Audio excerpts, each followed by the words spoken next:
Shalom, shalom. Israel's brothers are Abayala coming back at you with another cold cut. I'd like to give our praises to Yahweh, by Hashem, Yahweh Shai. I double honest to the man out there risking their lives on highways and byways every week, every Shabbat, pushing the truth and honesty and sincerity, trying to seal the 1/3, the hopefully elect. Shalom, shalom to them brothers and the mighty sisters as well, guiding their households, laying down their necks like their mighty foremothers in this thing, right? Keeping the commandments in the Most High, reverencing their husbands. Shalom, shalom, and the mighty children as well, keeping the commandments. All right, abiding in their parents' households, abstaining from all the peer pressure and lust that this world has to offer in these last days. Shalom, shalom. It's going to be a very quick coconut on understanding the counsel of the Most High, or not trying to understand the counsel of the Most High because He's the Most High. Right, let me kick it off. Isaiah 55:8. This is the book of Isaiah, chapter 55, and verse 8. For my thoughts are not your thoughts, neither are your ways my ways, saith the Most High. So whatever we thinking that the Most High is thinking about us is probably not even existent, right? Whatever we thinking that the Most High is probably thinking, that's not real, because His thoughts are not our thoughts, man. Now the Most High is not man. He's not flesh and blood. He's a spirit, meaning He's always on fire, always on fire, always in the spirit, right? Our ways aren't the Most High's ways, right? The Most High is perfect, right? We're struggling in His flesh. Right, we make decisions based on sometimes our flesh, man. You make decisions based off your emotions. The Most High doesn't make decisions based off His emotions, right? Verse 9, for as the heavens are higher, for as the heavens are higher than the earth, so are my ways higher than your ways. So think about how high the heavens is in is in the sky. Think about how high the heavens are, man. That's how high the Most High's ways is above man. Thousands and millions and thousands of feet, man, in the air. You look up, right? You see a plane, and then you see damn a star, damn thousands of miles up, man, from that plane, and that plane is already 1,000 miles in the air, right? Meaning the Most High's ways is very higher, is much larger and higher than our ways. So we can't try to understand the counsel of the Most High. We can't try to think what the Most High has purpose for us, man, because we are not the Most High. Right? And it says, for as the heavens are higher than the earth, so are my ways higher than your ways, and my thoughts than your thoughts. So we got to understand that, man. Like the Most High's ways is not our ways. And once we understand these different things, right, the things that happen to us, the calamities, right, the judgments, the chastisements, you can't ask the Most High why, because your thoughts are not even close to where His thoughts are, man. Right? Let me go to the book of Psalms 139:6.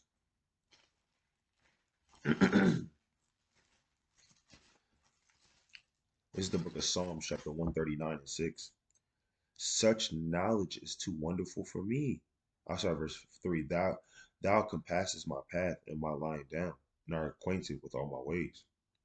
For there is not a word in my tongue, but lo, O Yahweh, thou knowest it altogether. So the Most High knows all your words. He knows every word that's going to come out your mouth, right? Verse 5. Thou hast been behind me. It's like thou hast beset me behind and before and laid thy hand upon me. Such knowledge is too high for me. It is high, I cannot attain unto it. So the Most High's knowledge, you can't attain unto it. It's too high. It's too up there in the heavens, man. Right? Even King David, all right, who had a perfect heart with the Lord, man, said what? Guess what? That knowledge is too high for me. I can't search that out, man. Right? I can't, I can't search it out. I can't, make any different decisions on. You can't do it, man, because the knowledge is just too far exceeding man.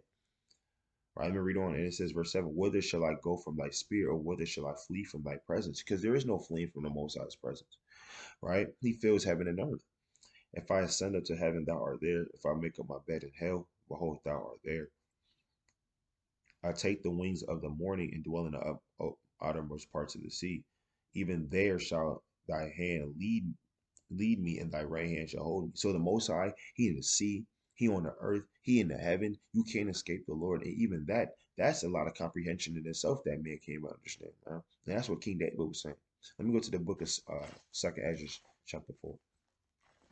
So we got to understand, you got to humble down and stop trying to understand and figure out the ways of the Most High. You always got to say, why me, why me? But you can't understand the ways of the Most High. This second Ezra chapter 4, and I'll start at verse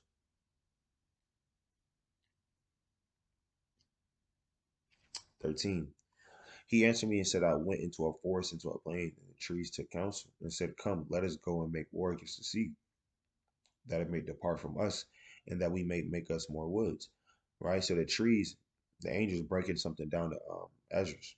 He said the trees, right, they wanted to overcome the sea and say, we want to make more trees. So we're going to take down the sea. Verse 15, the floods of the sea also in like manner to counsel and said, Come, let us go up and subdue the woods of the plain, that there also we may make us another country. So the sea was like, okay, let's overtake the trees and let's make us more water, right? More sea. Verse 16, the thought of the wood was in vain, for the fire came and consumed it. The thought of the floods of the sea came likewise to naught, for the sand stood up and for the stand stood up and stopped them. Right. So the tree couldn't build more trees, and the water, and the sea couldn't build more sea because the fire stopped the trees and the sand stopped the water. Right. And it says, if thou wert judged now betwixt these two, whom wouldst thou begin to justify? Whom would thou condemn? I said, I answered and said, Verily, it is a foolish thought that they have devised. For the ground is given unto the wood, and the sea also hath this place to bear his floods. So, right. So Ezra was just saying, he was like, well, that's a stupid thing because the sea has to bear its corners, right? The floods, and the tree has to bear the land. So that was a foolish thought from them both. But verse 20 was this is the point. Then answered he me and said, Thou hast given a right judgment, but that why judges not Shlakia, but why judges thou not thyself also? For like as the ground is given unto the wood, and the sea unto the floods, even so they that dwell upon the earth may understand nothing but that which is upon the earth. So the same analogy given to the sea, given to the trees, man, right? How they can only bear what they can bear. So is man upon the earth. Man can't go into the heavens and try to discern the thoughts of the Most High. Man can't go up to the third heaven and try to overcome. They built a damn Tower of Babel in Genesis, the ninth and 10th chapter, man, right? Trying to build a Tower of Babel to try to go up to the third heaven and kill the Most High. Your realm is not in that. You're not in that realm, right? You can't be in that realm without the Most High bring you into that realm, man.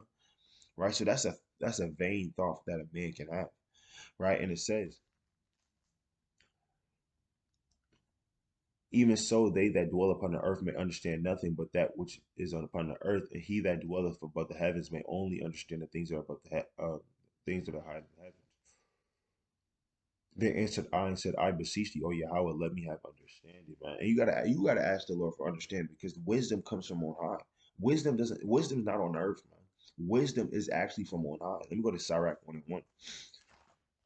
You have to get these things from the most high. All right, this is the book of Sirach, chapter 1 and verse 1. All wisdom cometh from the Lord and is with him forever. So first of all that's the first verse, man, Sirach. Sirach's a mighty book. And the first thing he's letting you know is all wisdom comes from the Most High, period, point blank. We go to Job chapter 28 and 28.